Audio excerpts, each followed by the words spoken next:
The internet is a strange place.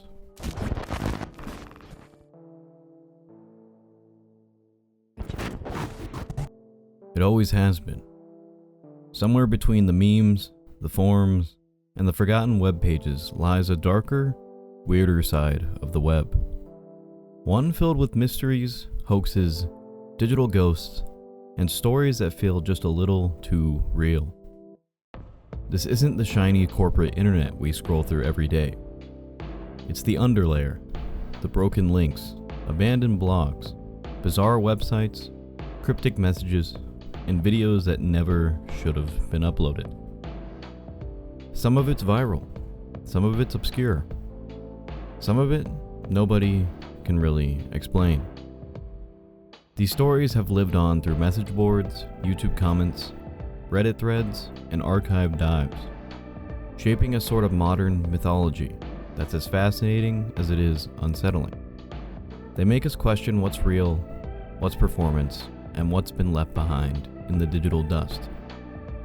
So today, we're descending into one of the internet's strangest rabbit holes, the weird and creepy Internet Stuff Iceberg. Tier by tier, we'll explore the bizarre history of the web's eeriest legends, starting with the familiar and ending somewhere far beyond the edge of what most people even know exists online. Welcome to the weird and creepy Internet Iceberg.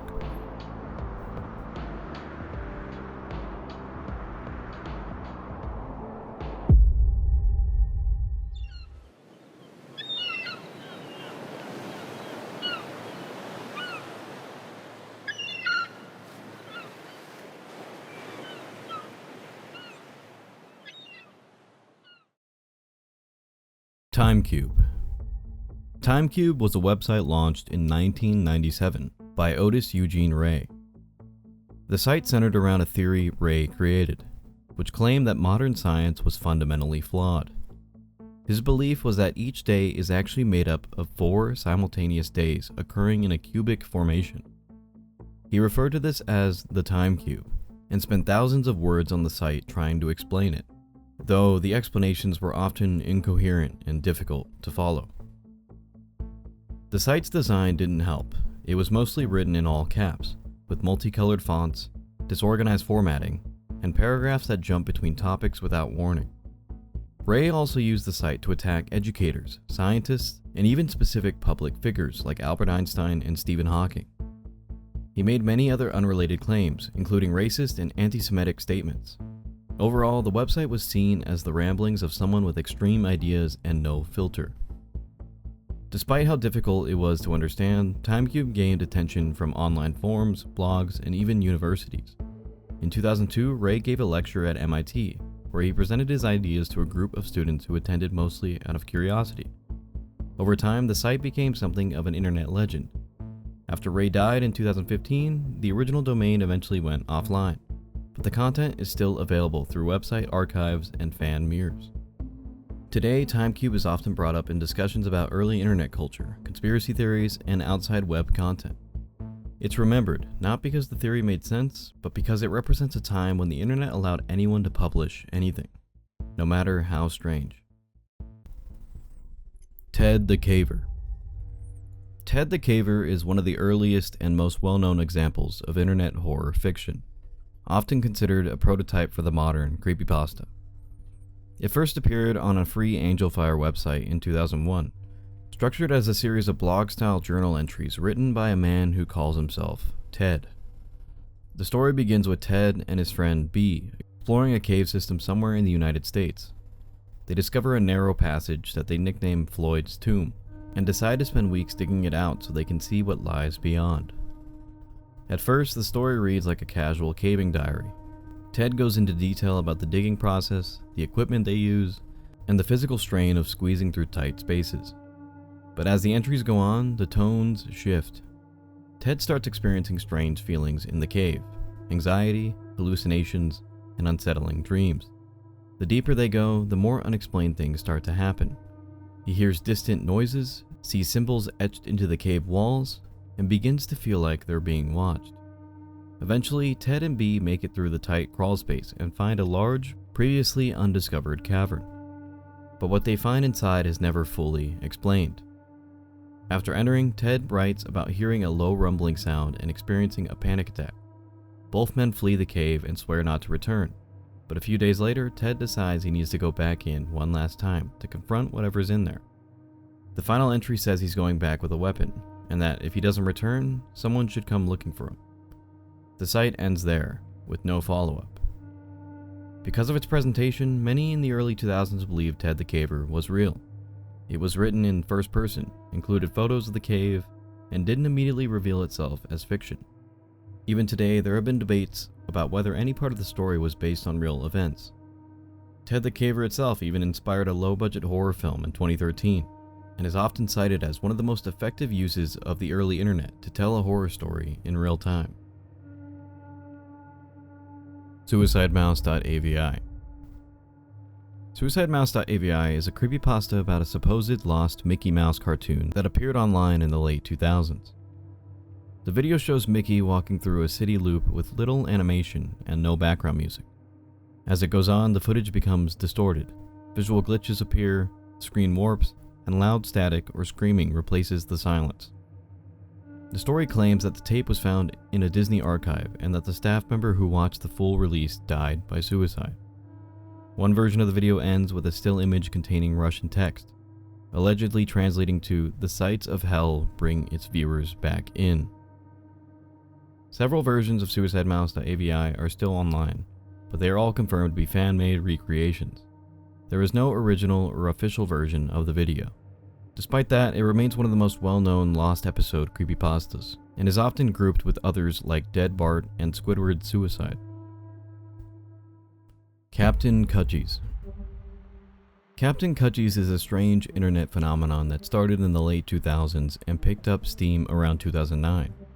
It revolves around a massive wave of bizarre, rambling comments posted across hundreds of websites, blogs, recipe forums, news articles, even YouTube videos. These comments always referenced a fictional or possibly real restaurant called Captain Kudis Key Lime Pie Factory, supposedly based in Asheville, North Carolina. The posts were usually off-topic, filled with strange praise for Kutchie and his wife Anita, and odd references to Jimmy Buffet, cheeseburgers, and pie-gasms. The comments often followed a similar structure. They would start by praising Kutchie's key lime pies, then veer into personal anecdotes, beach-themed nostalgia, and sometimes sexually suggestive innuendos, all while never directly engaging with the actual content of the page they were posted on. The language was repetitive, grammatically off, and clearly copy-pasted. Although the exact wording would sometimes slightly shift between posts, some of them were thousands of words long and contained odd inside jokes or references that didn't make any sense out of context. For years, the same wall of text, or slight variations of it, were spammed to over 700 different websites. The original source or purpose of these comments was never officially confirmed. There were a few theories. Some people thought it was a failed viral marketing attempt for a local restaurant. Others thought it was a bot gone rogue. And a few believed it was the work of one dedicated individual with too much time on their hands. The restaurant itself was rumored to be real, though no current business's listing or operating location has been verified in recent years. Eventually, the post started to slow down around 2016 to 2017, and the mystery lost momentum. But during its peak, Captain Kudis was one of the weirder, more persistent internet mysteries. Something that clearly had effort behind it, but never revealed its purpose. ilovebees.com. ilovebees.com started as what looked like a hacked personal website about beekeeping, but it quickly became one of the most famous ARGs ever created. In July 2004, visitors to the site noticed strange glitches. Text was scrambled, odd phrases were embedded into the HTML, and there were references to AI waking up or being damaged. These changes weren't random, they were part of an elaborate promotional campaign for Halo 2, designed to look and feel completely disconnected from traditional marketing. The campaign was created by 42 Entertainment and launched alongside a trailer for Halo 2 that ended with the URL ilovebees.com. This sparked confusion and curiosity, especially among Halo fans who followed up on the link and found the strange content. Soon, the site began releasing countdowns, GPS locations, and fragmented audio logs from a fictional AI named Melissa. Players all over the world began following the trail, uncovering new pieces of story by solving puzzles and showing up at ringing payphones at specific times and locations. Over time, players pieced together a full backstory involving a damaged AI crash landing on Earth, military conspiracies, and early hints at the Halo universe's ongoing war. The entire game unfolded in real time over several weeks, encouraging global collaboration. Over 40,000 people participated, and many of the audio logs they unlocked ended up being connected to Halo 2's plot. ilovebees.com is now considered a landmark in ARG design and viral marketing. It showed how deeply immersive storytelling could be when combined with real-world elements like phone calls, GPS coordinates, and live actors. While ARGs existed before, I Love Bees helped push the format into the mainstream and is still referenced as one of the best examples of what these types of projects can achieve. Cicada 3301. Cicada 3301 is one of the most famous and mysterious ARG-like puzzles to ever appear online. It first showed up on January 4th, 2012, when a black image with white text was posted to 4chan's board. The message claimed it was looking for highly intelligent individuals and invited users to solve puzzles hidden within the image. What followed was a massive multi-layered series of challenges that spanned the internet and the physical world. The puzzles involved stenography, cryptology, book ciphers, references to literature, philosophy, and obscure historical texts. Solvers had to jump from one layer of complexity to the next, with some puzzles leading to real-world locations. QR codes were posted on telephone poles in cities like Warsaw, Seoul, Paris, and Seattle. People had to physically go to these spots to collect clues, making it one of the first internet puzzles to include global, real-world participation. The second and third round of puzzles appeared in 2013 and 14, each one building on the last in terms of complexity. The goal, according to Cicada, was to find individuals who valued privacy, liberty, and intelligence. People who made it through multiple stages reportedly received an email and were invited to a private forum. From there, no one knows exactly what happened. Some claim to have completed the puzzle and joined the group, but the legitimacy of those claims have never been proven. Because no company or person has ever taken credit for Cicada 3301, theories about its purpose vary widely. Some people believe it was a recruitment tool for an intelligence agency like the NSA or CIA. Others think it was a private cryptography group or a secret society. There's also a portion of the internet that believes it was simply a very well executed puzzle made by enthusiasts with no deeper motive. The group stopped releasing new puzzles after 2014, aside from one disputed post in 2016. Despite its disappearance, Cicada 3301 continues to be referenced in books, documentaries, and conspiracy forums. No one knows who created it, what the real goal was, or what happened to those who supposedly finished it. Yay Video Games. The story of Yay Video Games is a strange and tragic episode from Reddit's past. Starting around 2010, this user began posting erratic and obsessive messages across thousands of Reddit threads. The posts often repeated cryptic phrases like "Ubisoft goes Steamworks bye-bye," "always on DRM," combined with ASCII art, mysterious images, and a growing sense of distress. The user flooded comment sections with these repetitive messages, sometimes copying the same comment hundreds of times. As time went on, the post became more fragmented and emotionally charged. The user shared images that appeared to show physical pain or personal struggles, and posted increasingly confused and cryptic text. The behavior suggested a person struggling with mental health issues. Eventually, the account was permanently banned by Reddit moderators after months of disruption. Years later, investigators on forums pieced together details about the person behind Yay Video Games. They identified a man named Lyndon from Australia who had suffered from chronic pain and mental illness. Reports surfaced that Lyndon had died around 2015. His online presence is remembered as a haunting digital footprint of a person in crisis. Despite the tragic nature of the story, the Reddit community created a dedicated subreddit, r/Yay Video Games, to archive his posts and remember the mystery. It serves as both a memorial and a discussion post about the mental health in online spaces. Rotten.com. Rotten.com was one of the earliest and most infamous shock sites on the internet. It launched in 1996 and quickly gained notoriety for hosting extreme graphic content. Images of corpses, crime scenes, autopsies, medical anomalies, and other disturbing material. The site's tagline was, "An archive of disturbing illustration," and that's exactly what it delivered. Everything was presented in a very basic HTML layout with no warnings or filters, making it easy to stumble on gruesome content with a single click. The site wasn't just a random dump of gory images. It was run with clear sense of purpose. Its creator, who went by the pseudonym Soylent, framed it as a pushback against censorship and the sanitization of online content. Rotten.com also had a dark humor tone, often mixing in sarcastic or irrelevant commentary alongside the images, which only added to its infamy. For a lot of people in the early 2000s, it was their first exposure to the extreme side of the internet. Horse Ebooks. Horse Ebooks was a Twitter account that started in 2010 and quickly gained attention for tweeting strange, fragmented bits of text that seemed like accidental poetry. Examples include lines like "Everything happens so much," "We all agree no one looks cool," and, unfortunately, as you probably already know, "people."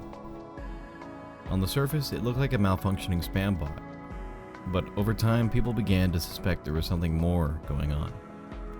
The account was originally operated by a Russian ebook salesman who used Twitter bots to promote links to purchase books. But in 2011, control of the account was quietly taken over by performance artist Jacob Bakila, who, along with collaborator Thomas Bender, decided to continue tweeting in the same broken, pseudo-random style to make it seem like the bot was still operating. For 2 years, Bakila posted manually, crafting surreal and cryptic tweets that mimicked the original bot's tone, while slowly building a cult following, especially in internet subcultures interested in weird, glitchy, or absurdist humor. It became a minor cultural phenomenon, quoted endlessly and interpreted in countless ways. Some people thought it was a clever AI experiment. Others thought it was just a lucky accident. Red Room Animation. The Red Room animation is one of the earliest examples of a Japanese internet urban legend, tied closely to the rise of creepypasta and Flash-era horror content. The story centers around a short Flash animation called "Do You Like the Red Room?", which circulated on Japanese websites in the late 1990s and early 2000s. The premise is simple but eerie. The animation shows a browser pop-up repeatedly asking, "Do you like the Red Room?" No matter how many times you try to close the pop-up, it keeps reappearing. Eventually, the screen goes black and a list of names appear. Names of people who are said to have died or committed suicide. The final screen supposedly includes your own name, implying that simply watching the animation dooms you. The concept gained traction as an internet ghost story, and rumors spread that people who watched the video actually did go missing or die under mysterious circumstances. As with most viral horror stories, there is no evidence any of this actually happened. The Red Room legend later evolved into a broader myth about Red Rooms, allegedly hidden live streams or deep websites where people could pay to watch torture or murder in real time. While there's no confirmed evidence that these types of Red Rooms have ever existed, the Red Room animation was often cited as the origin point for that rumor. It also gained renewed attention after being referenced in real-life crimes, such as the 2004 Sasebo schoolgirl murder in Japan, where it was reported that the killer had watched the animation before committing the act. While it's very clearly a fictional short, the vague connection to the dark web, the use of pop-up horror, and the simplicity of the animation made it stick in people's minds. It's one of those stories that lived longer than the medium it came from, spreading from Flash forums to 4chan, and eventually into the broader mythos of internet horror. Shaye St. John. Shaye St. John is a fictional character created by artist and musician Eric Foreigner, and was the subject of a surreal series of videos that began appearing online in the early 2000s. The character is depicted as a disfigured former model who wears a variety of rubber masks, prosthetic mannequin hands, wigs, and elaborate outfits. The videos are intentionally low quality, heavily distorted, and often filled with jarring editing, unsettling laughter, and strange vocal effects. The result is a character that's simultaneously comedic and deeply disturbing. The first known appearance of Shaye was in the short film called Strange Dolly in 1999, and later in a series of videos titled The Triggers, which were uploaded to platforms like YouTube and Shaye's official website. These videos featured Shaye engaging in bizarre skits and monologues, often repeating phrases like "hand thing" or "I'm so beautiful," while twitching and jerking unnaturally. Some of the most well-known clips like "Facelift," "hand thing," and "Crispy Party" became viral sensations, particularly on early YouTube and weird video blogs like Everything is Terrible. While Shaye's videos can seem like random nonsense on the surface, there's a consistent tone and aesthetic that makes them unique. The characters appear to live in isolation, obsessed with their former beauty and trapped in a repetitive, glitched-out version of reality. The heavy use of VHS quality effects, cheap props, and distorted audio gives the whole project a feeling of decay, like watching someone slowly lose their mind on a broken TV channel. Eric Foreigner maintained Shaye's online presence for several years until his death in 2010. After that, the upload stopped, but the character took on a life of its own as a part of internet horror and outside art culture. Fans still share and archive videos today, and Shaye is frequently referenced in discussions about surreal YouTube content, analog horror, and pre-YouTube weird internet. Unlike most creepypasta content, Shaye wasn't a traditional horror story. There were no jump scares or monsters. The unsettling part was the vibe itself, and how convincingly Foreigner portrayed a world just slightly off from our own. Jerk City. Jerk City is a long-running webcomic that launched in 1998, created using the built-in avatars and speech bubble format of Microsoft Comic Chat, a novelty IRC client from the 90s that let users roleplay in comic strip format. At first glance, Jerk City looks like a parody or a joke, and in a way, it is. But it's also one of the internet's earliest and most enduring pieces of surrealist digital media. The four main characters, Spigot, Rands, Deuce, and Pants, shout nonsensical insults, engage in weirdly aggressive banter, and spout sexual innuendos with no context or logic. The comic was updated daily and maintained a crude, chaotic tone. Dialogue often included repeated lines like "lick dick forever" or strange questions like "you like noodles?" The humor is extremely confrontational, absurdist, and aggressively juvenile, but that's exactly why it gained a cult following. The early internet was a wild west of inside jokes and shitposting, and Jerk City fit right in. The characters, despite their limited designs, began to take on identities, and readers started interpreting deeper meaning from the madness. In 2018, after over 9,000 strips, the creators quietly rebranded the site to BoneQuest, keeping the same format and humor but updating the name, possibly due to domain issues or just a desire for a clean slate. The entire Jerk City archive remains online and searchable. While it never reached mainstream popularity, the comic is often cited as a foundational influence on early meme culture and internet shitposting aesthetics. It's worth noting that despite how random it might seem, Jerk City was carefully curated. The creators intentionally leaned into the absurdity and used the limitations of the comic chat software as part of the joke. What looked like spam was, in reality, a structured chaos. It never tried to be meaningful, but it was consistent. And in the early days of the web, that made it stand out.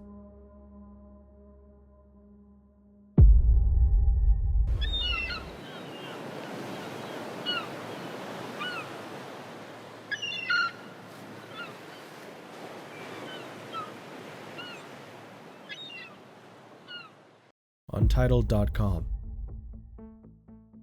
Untitled.com is a lesser-known but still unsettling piece of internet history that gained attention in the early 2000s. The website initially appeared as a blank white page with no text, no links, and no source code explaining its purpose. Literally untitled. When it was first discovered and shared across forums like Something Awful and Reddit, users were immediately drawn to its emptiness and tried to interpret its meaning. Some assumed it was broken or unfinished. while others believed it was intentionally designed to provoke confusion. Over time, rumors started to form. Some said the site used to host a piece of disturbing or cryptic content that had since been removed.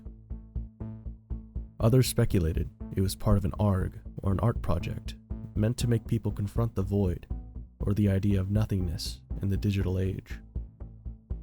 There were also theories that the site was used as a testing ground for code, or worse, something more sinister like a hidden file dump or tracker. But nothing concrete was ever proven. It stayed blank, and that blankness became the whole point. The domain changed ownership multiple times over the years. Sometimes it was truly empty. Other times it redirected to unrelated sites, which only added to the confusion. At one point, it linked to a vague project portfolio. Another time, it pointed to a blog that didn't mention the domain at all. These changes gave more fuel to the mystery, with users tracking whois info and domain registry records try to find answers, but none of the leads ever confirmed anything substantial. Chipchan. Chipchan is the name given to a woman in South Korea who became the subject of an internet mystery after she was discovered live streaming herself almost constantly through unsecured surveillance cameras. Around 2008, 4chan and other image boards came across her feed, which appeared to be a camera set up in a cluttered apartment showing a woman sleeping, sitting at a computer, or sometimes holding up handwritten signs written in Korean and broken English. These signs included claims that she was being monitored and controlled by the government. According to the signs and scattered online posts, Chipchan believed she had been implanted with a device in her ankle called a Very chip by a corrupt police officer known only as P. She claimed the chip allowed him to track, control, and even disable her through radio waves, and that he had essentially placed her under house arrest for reasons never fully explained. Her apartment was often dark, messy, and filled with papers, and she would sleep for abnormally long periods of time, sometimes over 12 hours straight, which only fueled speculation. As the feed gained attention, people began documenting her behavior. Some thought she might be mentally ill and in need of help. Others believed she was genuinely being targeted and tried to reach out to her, but communication was limited. Her blog, written in both Korean and rough English, repeated many of the same claims, but offered little clarity. She has also occasionally posted photos of the supposed chip location on her body, but no medical evidence was ever provided. To this day, Chipchan's livestream occasionally reappears, though it goes offline for long periods. She is still believed to be alive, and some visitors in Seoul have tried to track down her location. Despite countless theories, nothing has been proven about her situation. It's unclear whether she's the victim of an elaborate government abuse case, suffering from untreated delusions, or performing a long-term art or protest project. What is certain is that for over a decade, she's remained one of the internet's most persistent and unsettling mysteries. Yvette's Bridal Formal. Yvette's Bridal Formal was a strange and disorganized website that gained attention in the early 2010s for how chaotic and unsettling it became once you moved past the home page. On the surface, it looked like a basic bridal and formal wear site, with photos of tuxedos, wedding dresses, and standard promotional material. But deeper pages revealed something else entirely. The site was overloaded with low-quality images, broken formatting, scattered Bible verses, and incoherent text. Menus barely worked, links looped back on themselves, and many pages repeated the same phrases or included off-topic rants about celebrities, politics, and religion. Some sections looked like spam, while others contained religious slogans or references to pop culture. It wasn't clear what was intentional and what wasn't. Despite how surreal the site felt, it was tied to a real business. Yvette's Bridal Formal was based in Florida, with public records confirming the storefront and ownership. The domain was registered to a woman named Yvette Rodriguez, and people who visited or called the store confirmed it existed. The website, while strange, wasn't fake or part of a performance. It seemed to be the genuine product of someone trying to run a business with limited web design skills and no clear structure. The site eventually went offline, but archived versions still circulate. It's been discussed online as an example of webcore aesthetics, outsider content, and how the early internet often drifted into unintentional weirdness. Thisman.org. Thisman.org is a website launched in 2008 that presents a bizarre claim that thousands of people around the world have reported seeing the exact same man in their dreams, despite having no apparent connection to each other. The site opens with a composite sketch of a man with bushy eyebrows, a wide mouth, and receding hairline, simply referred to as this man. According to the site, the phenomenon started in 2006 when a patient of a psychiatrist drew the face of a man she said had appeared in her dreams multiple times.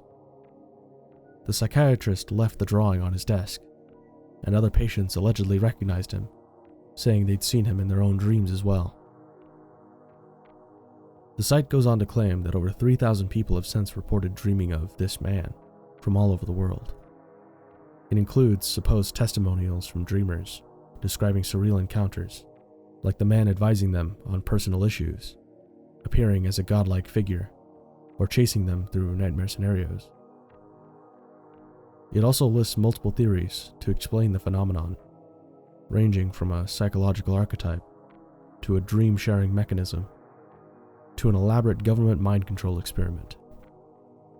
But not long after it went viral, the mystery started to unravel.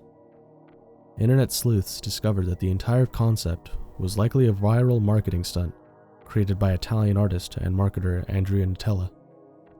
Nutella ran a guerrilla marketing film and had worked on other psychological or surreal projects. Domain registration records and metadata linked the site back to his company. While he never directly confirmed the hoax in mainstream outlets, the connections were strong enough that most people now consider thisman.org to be a deliberately engineered internet myth. Despite that, the image of this man and the story behind him spread widely. He was referenced in creepypasta forums, inspired short horror films, and was even set to be adapted into a featured movie at one point, though it never materialized. Whether or not anyone ever really dreamed of him before the site went up is unclear. But after the story spread, plenty of people claimed to see him in their dreams, creating a sort of reverse Mandela effect. Monkey hate. Monkey hate refers to a disturbing and controversial niche of internet content focused on videos and forums where people express hatred towards monkeys, specifically targeting footage of abuse, suffering, or harm. It gained widespread attention when communities were discovered on platforms like YouTube and Facebook, where users would comment in graphic and violent ways under animal videos, especially those involving baby monkeys. These comment sections were often flooded with coordinated groups posting grotesque fantasies and encouraging abuse. The term became more broadly known in the 2010s, when internet users and journalists uncovered and documented the activity of a particularly dedicated and deranged subculture. People in these communities would trade videos of monkeys being mistreated, often under the guise of cute animal content. They used coded language to evade moderation and developed entire networks of playlists, accounts, and private groups to spread the material. The issue wasn't just the videos, it was the community that grew around them, built almost entirely on cruelty. The most public spotlight came in 2021 and 2022, when several investigations, particularly by journalists and animal welfare watchdogs, exposed the widespread presence of monkey hate videos on platforms like YouTube.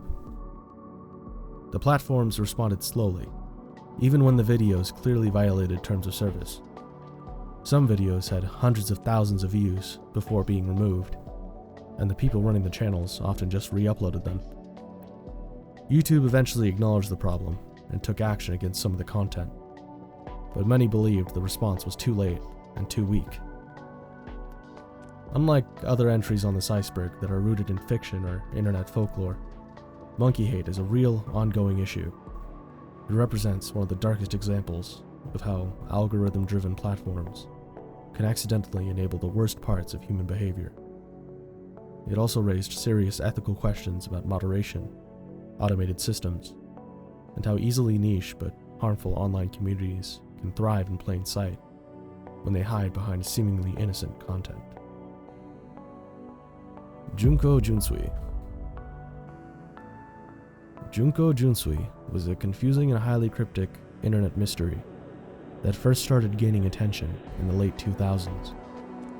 It was tied to a web of interconnected sites, blogs, social media accounts, and strange imagery, all centered around a character named Junko Junsui. The presentation suggested a Japanese origin, but most of the content was written in broken English and filled with surreal phrases, flashing images, and cryptic references to a group called the Silent Ones. Visitors to the site were met with unsettling lines like, "Junko is not missing, she is pure," or "Junko has transcended." There were downloadable files, symbols, distorted photos, and occasional audio clips buried in the metadata. The structure resembled an alternate reality game, but no clear objective or path ever emerged. The project spread through communities like 4chan's threads, Reddit, and ARG forums, with theories ranging from it being a marketing stunt to a front for malware. Others saw it as an outsider art or a failed narrative experience using machine translation to heighten the mystery. Connections to other obscure web projects were rumored, but never confirmed.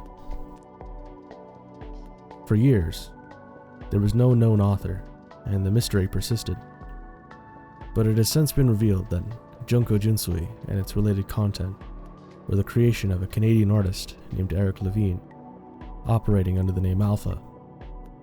He described the project as a form of abstract storytelling, part digital performance, part long-form ARG-like experience. According to Levine, it wasn't meant to have a solution.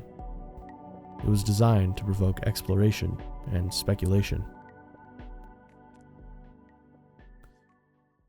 Mysterious Internet Song. The Mysterious Internet Song, also known as the most mysterious song on the internet, refers to a track that has circulated online for decades, without anyone being able to definitively identify its title, artist, or origin. The mystery started with a man named Darius, a music enthusiast from Germany who recorded songs off of the radio onto cassette tapes in the 1980s. One of those tapes, labeled Unknown Song, tape number 4, contained a synth-heavy, post-punk new wave style track, featuring a male vocalist with a distinctive accent. Darius couldn't remember the name of the song or the band, and attempts to identify it through normal channels failed. In 2007, his sister posted the clip to online forums, and later to platforms like What's That Song, asking for help in identifying it. Still, no one could figure it out. The track had no clear markers, no lyrics that could be traced, no familiar samples, and no confirmed radio playlist to cross-reference. The song didn't appear in any known archives, and no one ever came forward to claim it. Over the years, the song gained traction in online communities like Reddit's r/tipofmytongue and Discord servers dedicated to music identification. Some listeners became deeply invested, spending years trying to solve it. People combed through old radio archives from Germany's NDR, North German Radio, reverse engineering the recording's EQ to guess the original studio conditions, and even used AI-assisted tools to isolate lyrics or instrumental patterns. Nothing turned up. What made the search even stranger was the possibility that the song was either an unreleased demo, a studio outtake, or the only surviving track from a now-lost band that never officially debuted.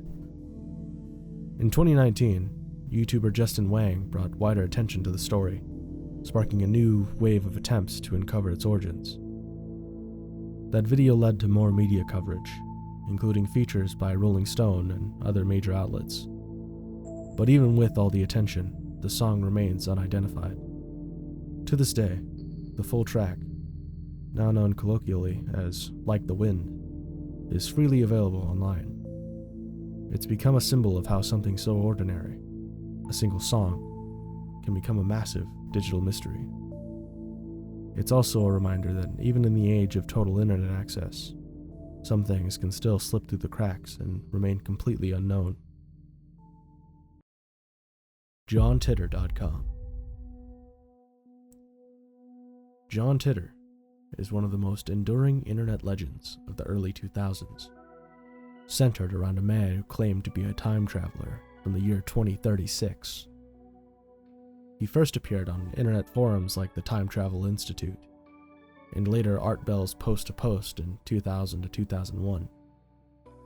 Titter claimed he was a soldier sent back in time to retrieve an IBM 5100 computer, an actual machine that from the 1970s that, according to him, was needed in the future to debug legacy systems affected by a Unix bug. Titter posted using the username timetravel_0, before later using the name John Titter. He answered questions from users, uploaded schematics of his time machine, which he claimed was installed in a 1967 Chevy, and made specific predictions about future events. These included an upcoming American Civil War beginning around 2005, followed by a global nuclear conflict in 2015. He also talked about a fractured United States, a heavily militarized society in his time, and alternate timelines. The site JohnTitter.com was launched after his disappearance from the forums in 2001. It compiled his posts, predictions, and user interactions, serving as a kind of central hub for the legend. The site helped keep the story alive well after the original threads were archived or lost. Over time, John Titter became a pop culture figure, referenced in anime like Steins Gate, YouTube videos, and conspiracy forums. His story even inspired books and documentaries. Most people now agree that the John Titter persona was a hoax, but the identity behind it has never been definitively proven. A 2009 investigation by the Hoax Hunter traced the myth back to a Florida entertainment lawyer named Larry Haber and his brother, who was a computer scientist. The theory is that they created the character as a performance or speculative fiction piece, but they've never admitted it outright. Regardless of its origin, the John Titter saga is considered one of the first large-scale internet conspiracy narratives, complete with its own mythology, fan base, and digital paper trail. Markovian Parallax Denigrate. Markovian Parallax Denigrate is one of the earliest known internet mysteries, dating back to 1996. It refers to a series of bizarre, seemingly nonsensical Usenet posts that spammed multiple groups with gibberish-like content. The subject line of many of these posts was the phrase, Markovian Parallax Denigrate, which made no obvious sense and didn't connect to the body of the messages. The content was usually just strings of random words, often appearing algorithmically generated, creating the impression of either an error or a deliberate attempt to confuse. The posts were mostly ignored until 2001, when a writer for the New York Times mentioned the phrase as an example of unexplained internet content. This sparked renewed curiosity, especially from ARG fans and internet sleuths who saw potential clues in the weird wording. People speculated that the messages could be the result of a broken bot using a Markov chain generator, a type of algorithm that predicts the next word in a sentence based on probabilities. That would explain the random-seeming but grammatically structured text. Things got stranger when people started investigating the poster's identity. Many of the messages were attributed to a user named Susan Lindauer, which led to a real-life woman by the same name, who was later involved in a high-profile espionage case. However, it's very likely the connection was coincidental, or the result of reused email addresses. There's no concrete evidence the real Lindauer had anything to do with the posts. It's generally believed that her name was just used as a placeholder or spoofed by early internet users. Despite various theories, the true purpose of the posts has never been confirmed. They may have been early experiments in spam generation, accidental outputs from testing a Markov bot, or even proto-trolling attempts. Whatever the origin, Markovian parallax denigrate has become shorthand for internet nonsense that seems like it should mean something, but ultimately leads nowhere. Karin Waldegrave. Karin Waldegrave is the name attached to a bizarre flurry of Facebook activity that appeared in 2011, when an account by that name began posting an enormous number of densely written, seemingly unhinged status updates and comment chains, sometimes replying to herself dozens or even hundreds of times in a single thread. Her posts were a mix of academic references, historical and political commentary, claims of surveillance, conspiracy theories, and oddly formal English, all written in a confusing stream of consciousness style. What made Karin's posts so intriguing wasn't just their volume, thousands of words often per post, but their tone.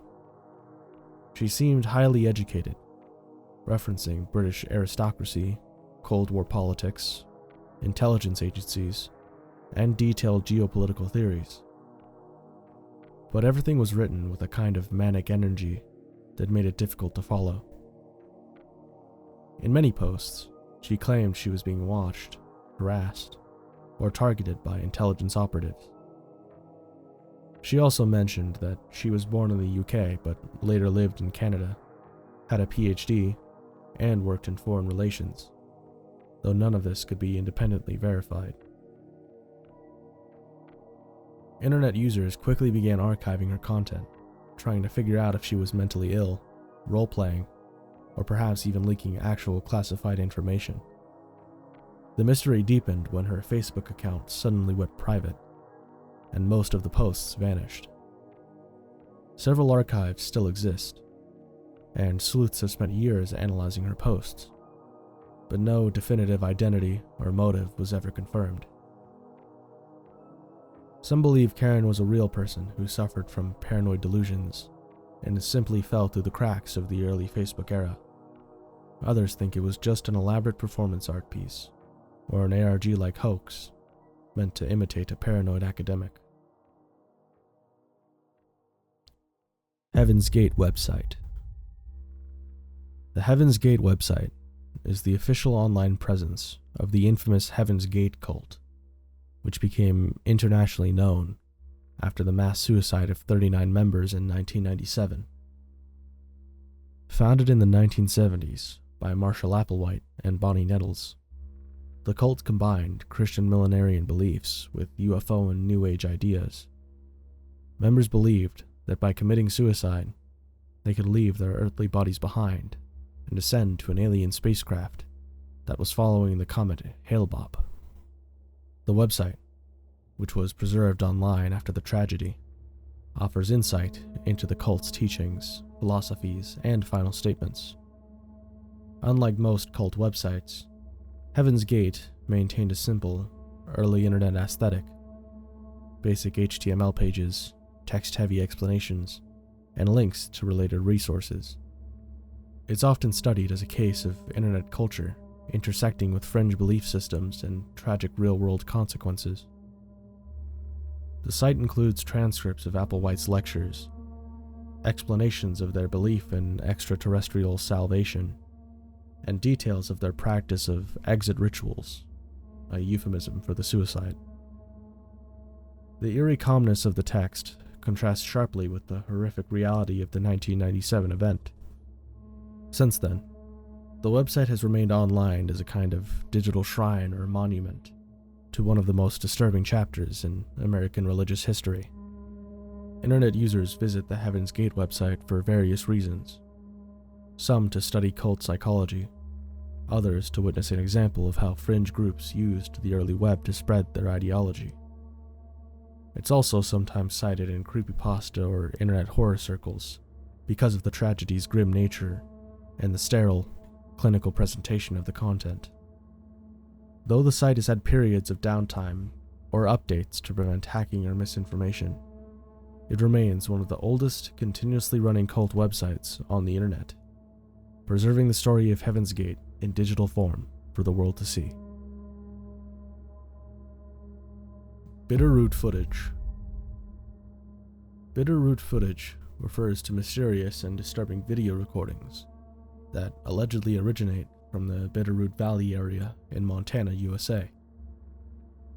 These videos gained attention primarily through forums and YouTube in the early 2010s, where clips surfaced depicting strange occurrences, unexplained lights, shadowy figures, and unsettling natural phenomena captured on handheld or surveillance cameras. The footage is often grainy, with poor lighting, and sometimes accompanied by ambient sounds or strange audio anomalies. Some videos show what appears to be people in distress or fleeing an unseen threat, while others suggest supernatural or cryptid activity, drawing comparisons to local legends about Bigfoot or other unknown creatures in the region. The origins of the footage are murky, with no verified sources or explanations. Some viewers believe the videos are genuine recordings of paranormal activity or secret government experiments taking place in the remote wilderness of Montana. Others think they are hoaxes, created by independent filmmakers or internet pranksters to capitalize on regional folklore and internet fascination with mysterious footage. Bitterroot Footage fits into a wider internet subculture focused on found footage, paranormal mysteries, and cryptid lore. Its appeal lies in its authenticity-like aesthetic, raw, shaky, and unpolished, which leaves viewers questioning what they are seeing. Meatsleep. Meatsleep was a cryptic multimedia project that gained attention in the early 2010s, primarily through Tumblr and YouTube. It featured a mix of distorted visuals, fragmented text posts, and unsettling audio, all centered around vague but recurring themes like sleep, decay, and physical deterioration. The name Meatsleep itself hinted at the connection between the body and unconsciousness, but the meaning was never clearly defined. The content didn't follow a traditional story. Instead, it relied on atmosphere, blurry images, short cryptic phrases, and audio distortions that created a sense of discomfort and confusion. Some posts referenced sleep paralysis or disassociation. Others leaned into clinical, medical-sounding language without clear context. It was meant to feel disorienting, and it did. Meatsleep became popular within Tumblr's horror and weirdcore communities, where users debated whether it was part of an ARG, a collaborative art project, or just a form of experimental storytelling. Over time, it became known that the account was run by a group of people rather than a single creator, though they kept their identities anonymous.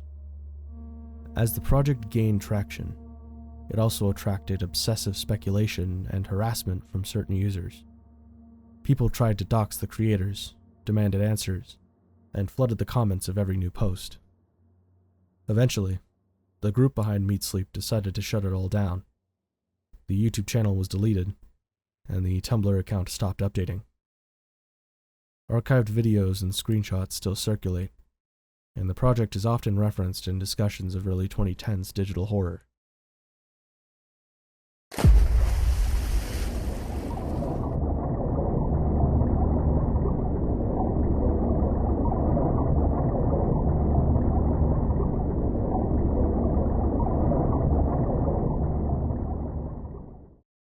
Lake City Quiet Pills.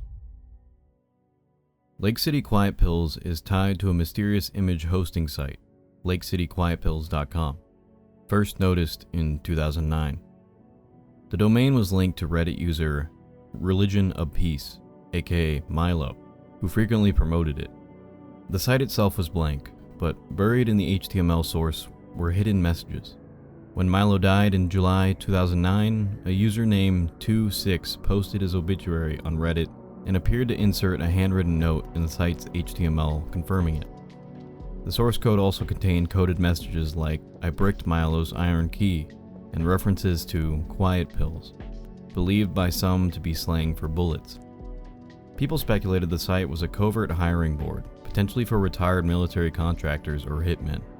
That tension jumped when a post hinted at dates coinciding with the 2010 murder of a Hamas official, though most sources agree that connection was unsubstantiated. Investigators noted that the domain was anonymously registered in 2008, and by 2019, owners requested it blocked from archive services, suggesting someone became wary of scrutiny. No one has claimed to run it, and no evidence confirms it was anything more than a sudden creative project or hoax. As of now, Lake City Quiet Pills remains unsolved, a set of hidden posts and coded messages that drew attention but remain a mystery. A858. A858 is one of the most infamous internet puzzles and mysteries ongoing from Reddit. The account, named A858, began posting seemingly random strings of hexadecimal code on Reddit's forum starting in 2011. These posts appeared to be encrypted messages or data dumps that no one could easily decipher. The community quickly became fascinated, attempting to decode the hex strings using various cipher techniques, but the true meaning was elusive. Over time, users discovered that many posts could be decrypted to reveal images, text, or instructions. Some of the decoded content included cryptic messages, references to other parts of the puzzle, and challenges for solvers to engage with. The entire project was a massive ongoing alternate reality game, or cryptographic challenge that invited people to collaborate and share discoveries. The true identity of A858 remained a mystery for years, with many theories ranging from an individual cryptography enthusiast to a group experimenting with internet puzzles. In 2018, a Reddit user named Craig Page claimed to be the person behind A858, explaining that the project was a personal experiment in cryptography and art, rather than a complex ARG. He released explanations of methods used to encode the messages. Despite the reveal, A858's legacy remains significant because it demonstrated how cryptographic puzzles can become viral internet phenomena. The subreddit and associated threads are still active, with many fans revisiting the challenges and trying to uncover any remaining secrets. Superbad.com. Superbad.com is a website that, in the early 2000s, was a hub for bizarre and unsettling content that many internet users stumbled upon during their explorations of the web's darker corners. The site featured a mix of surreal animations, glitchy visuals, and strange audio clips that didn't seem to follow any coherent theme or narrative. Its chaotic design and cryptic content made it a favorite for those interested in experimental web art and early internet weirdness. One of the reasons Superbad.com stands out is its influence on internet culture. It was one of the first websites to embrace what would later be called weirdcore, or glitch art, using intentional digital distortion and randomness to evoke unease or confusion. The site appeared to be an ongoing project by a single artist or group, updated sporadically with new strange media, including disturbing video clips, odd flash animations, and abstract text. While not explicitly horror-themed, the overall vibe of Superbad.com was unnerving because it resisted any straightforward interpretation. The site functioned like a collection, mixing elements of pop culture with abstract glitch aesthetics and making visitors question what was real or purposeful. Superbad.com inspired many later projects that merged art and internet folklore, and it holds a special place in early net history as an example of the web's capacity for non-traditional artistic expression. Though the site is no longer active in its original form, archives and screenshots preserve its legacy in online communities focused on digital art and internet oddities. Erotis. Erotis is an internet legend that began on 4chan in late 2015. According to posts on boards, Erotis was an allegedly secret corporate software system that, if mentioned or searched internally at companies like UPS, Unilever, or Ecolab would flag you and lead to immediate termination. The first mention describes a woman told to dispose of a tape gun labeled Aratus at a chemical plant. Her coworker warned that the search for Aratus on company computers would result in being fired. Later posts expanded the list of companies and confirmed it was considered suspicious HR software. Shortly after, the myth intertwined with the YouTube channel ChronosForLife JurassicPark. In videos from November 2015, the uploader cryptically referenced Aratus, complained about YouTube monitoring his mother, mentioned companies like Unilever, and insisted the system was used recently.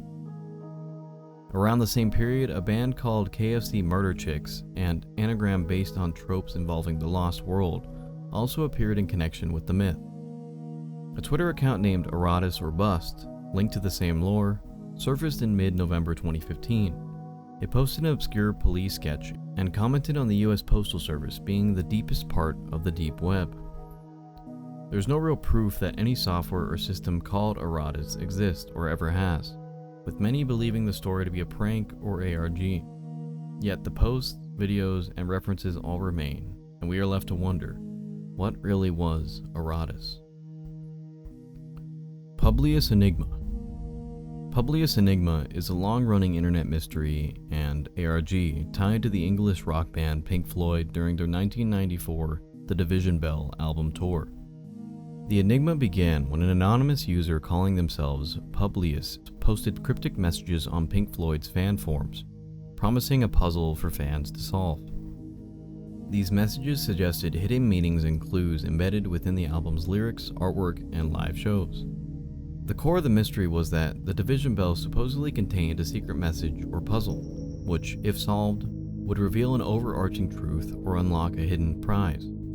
Fans were encouraged to decipher symbols, anagrams, and other cryptic hints. The band itself never officially confirmed involvement, but did not explicitly deny it either, fueling speculation. Some band members appeared amused or intrigued by the mystery in interviews, but no definitive answers ever emerged. Publius Enigma captured the imagination of Pink Floyd fans and internet sleuths alike, becoming one of the first major ARG-like puzzles on the internet connected to popular music. While some believe it was a marketing stunt gone wrong or a fan-made hoax, others insist there was a real solution waiting to be found. Over time, the trail went cold and the clues dried up as the internet moved on. Publius Enigma remains a fascinating example of early internet mystery culture, blending with music fandom, showing how the web became a playground for puzzles, conspiracies, and shared curiosity. Human Being 15. Human Being 15 was a YouTube channel active in the late 2000s that uploaded a single video. The footage showed a large collection of notebooks, possibly hundreds or even thousands, each containing handwritten references to rapper P. Diddy. The video was low quality, filmed in poor lighting, and provided no explanation or context for the collection. No additional videos were uploaded, and the channel has remained dormant since. The identity of the person behind Human Being 15 remains unknown, and no further information about the notebooks has ever surfaced. The Human 973.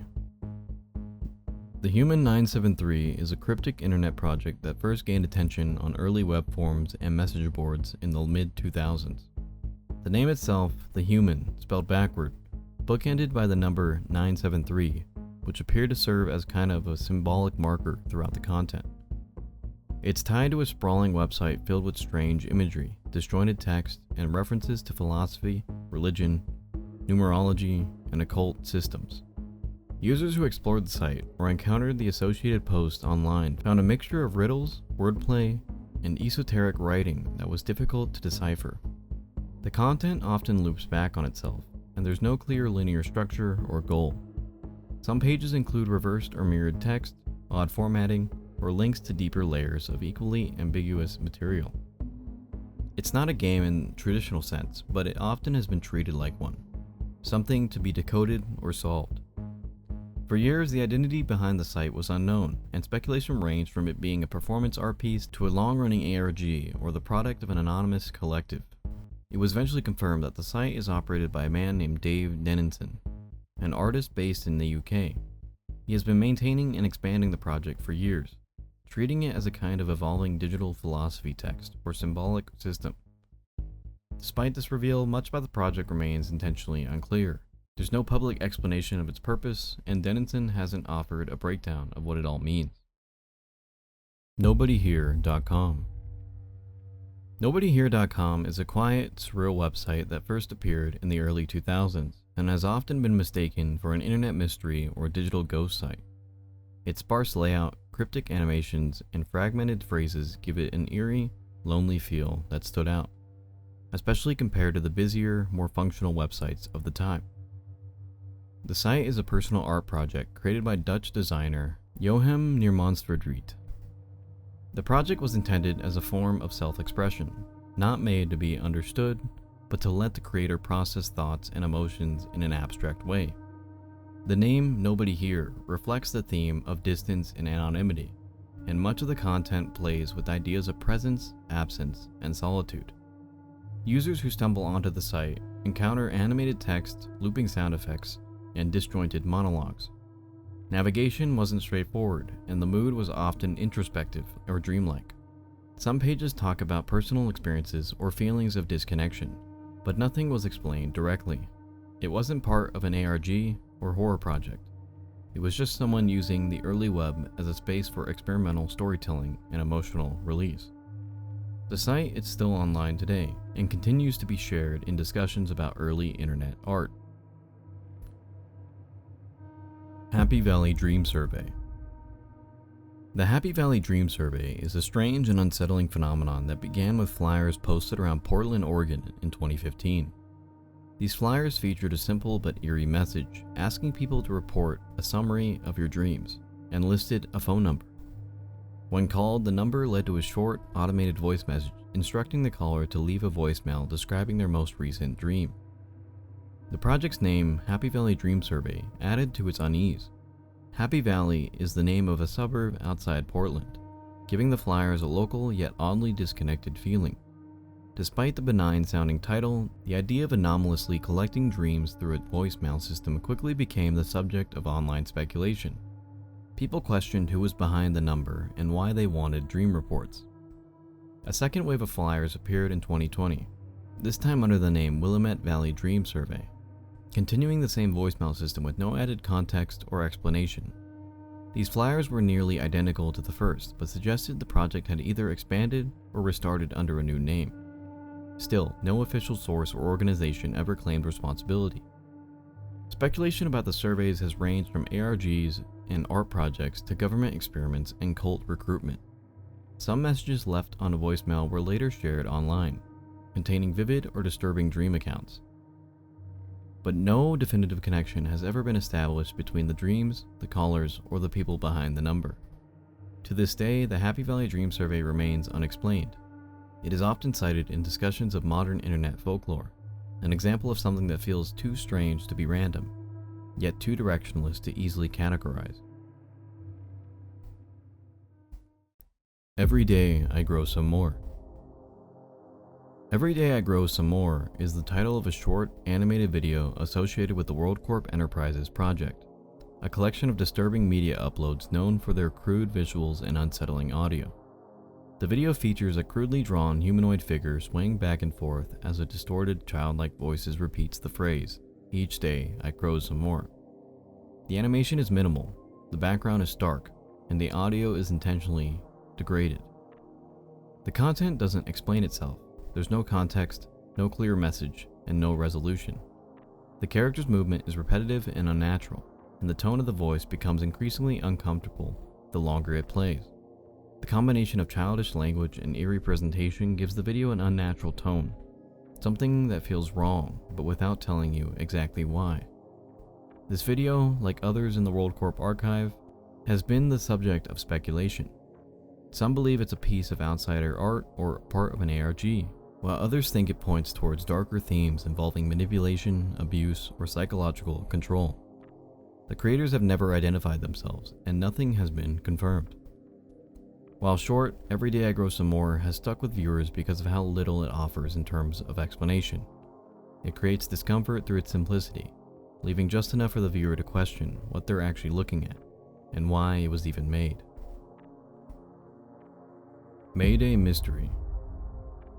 Mayday Mystery is a long-running puzzle that began in 1981 and continues to this day. Every year on or around May 1st, strange and complex advertisements appear in the Arizona Daily Wildcat, the student newspaper at the University of Arizona.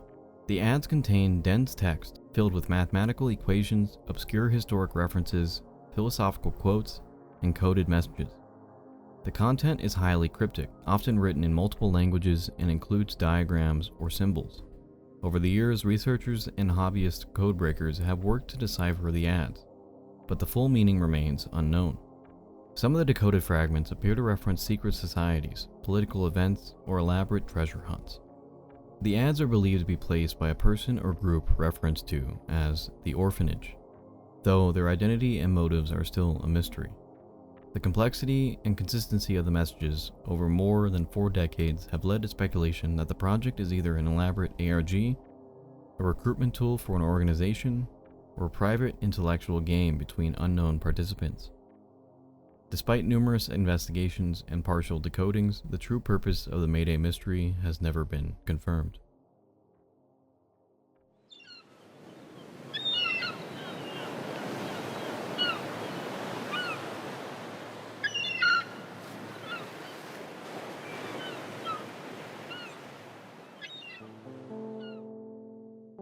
And that concludes the first half of the iceberg.